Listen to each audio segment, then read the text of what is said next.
Zimbabwe have created history at Harare by defending the lowest total against India in T20 internationals, that is 115 now. Previous best being 126 again, which was done by New Zealand, defended by New Zealand in the 2016 T20 World Cup.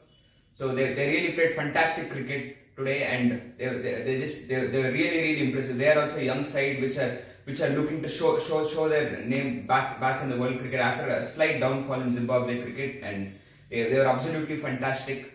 And coming to the game, initially I think Mukesh Kumar bowled an absolute peach to get Innocent Kaya out, and then Brian Bennett showed a really promise as a youngster. At 20 years of age, his technically he looked very good, and he looks a very promising player for Zimbabwe cricket, and he was batting very well. And India's attitude in the field was not up to the mark. They dropped a lot of chances, a lot of misfields, and that desire to win wasn't there, in my opinion. And the initial phase of the power play at 40-2, it looked like more of a 160 wicket, and Zimbabwe were batting really well. Then Ravi Bishnoi, I clearly could see Zimbabwe's inability to play spin there, especially leg spin. And Ravi Bishnoi, the very underrated prospect, he was number one ranked T20 bowler before the T20 World Cup, and he has always shown real promise in this format. And I felt he really deserved the 15-member T20 World Cup squad, but it was very unfortunate of him to miss out, and I'm happy to see him shine and play his best. And initially at that time, the middle order wasn't able to take on the spinners and rotate strike well, and the key wicket of Sikandar Raza as well. He was the key. He had to bat the 20 overs for Zimbabwe to get that decent total, and he also couldn't capitalize on his start. And they also, I felt, did a mistake by sending Mayers ahead of Campbell when the leg spinner was operating. I think that was kind of a blunder move from Zimbabwe initially, but initially from 74 for 3 to 95 for 9, I thought India was going to cruise this game. And again, India have this general problem was not able to close a game. It has always happened that we have taken wickets, we are way ahead of the game, and somehow we just give away runs at the end. And again, I think we should have tried to wrap up the game early, and from 95 we took them to 115, but I still felt 115 was very below par, and I thought India would get this done easily. I mean, I was very overconfident from my side as well, but I think it was again the youngsters. You could clearly see that IPL mindset had got to them. This is a problem with a lot of these batting wickets in the IPL tournament, because there the ball comes onto the bat easily, and stroke play is very effortless, and it's easy to get runs there. But on these wickets where you have to apply yourself and the ball isn't coming on, that's where the challenge awaits. And you could clearly see that youngsters, because of that IPL mindset, they try to go hard at the ball very early.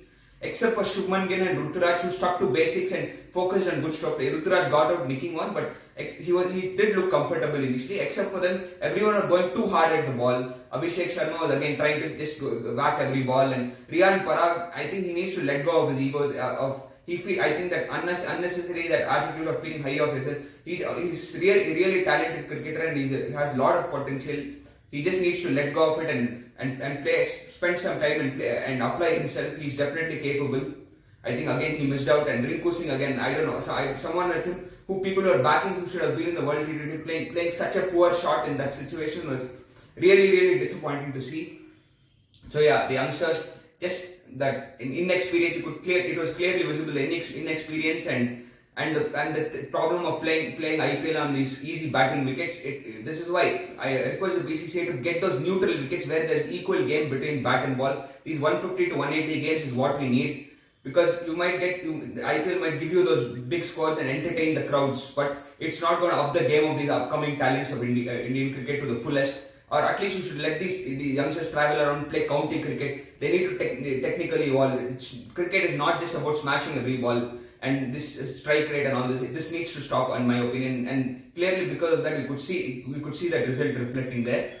And coming to the game, I think Zimbabwe were really spot on with their lengths, perfect hard length test match bowling, and they very rarely did they miss their mark. Even when there was a poor bowler, they made sure they came back and didn't let it spoil the momentum. And India, all they needed, 150, you just need a good partnership.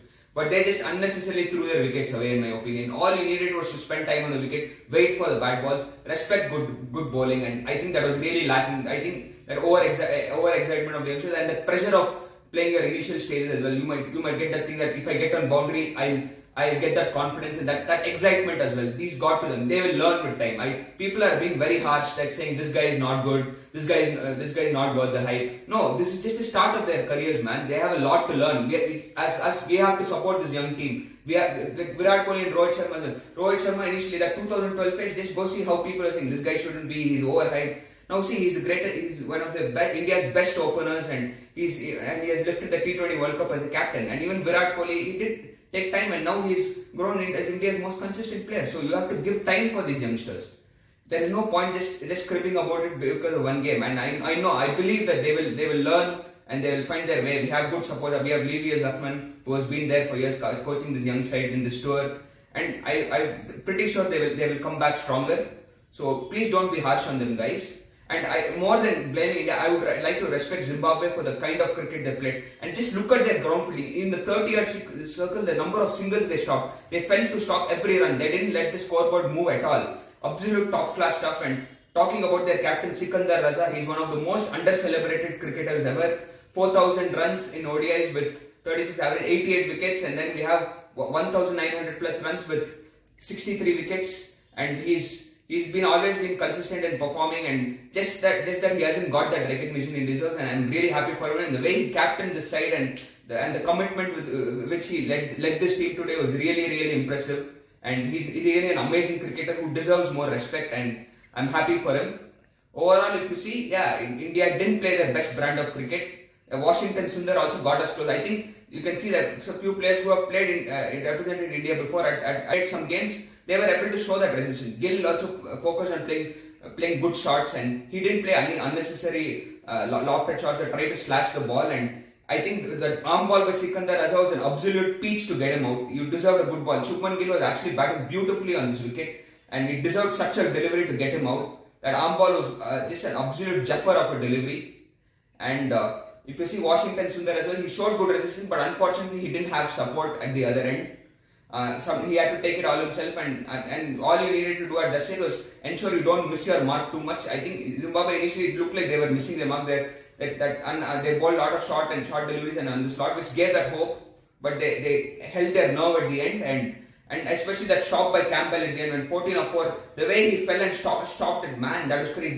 Fielding is one of the most underrated aspects of the game. It deserves credit. You know that we won the T20 World Cup, that Surya Kumar Yadav's catch made the difference. Here, a lot of stops in the field made the difference, and India's attitude in the field was poor. A lot of misfields and drop chances. And fielding was a very big difference maker in this game for me. So overall, if you see, India could have played better, but it's a young team. They are learning. They will come back stronger. I'm happy for Zimbabwe and for the Harare crowd, which came to support their team with a lot of passion, and I'm hoping that they also grow as well as a nation. The more the cricket teams grow well, the more the competition and the beauty of the sport will increase, and I'm hoping for that as well. So looking forward to the next game. It is going to be an interesting series ahead.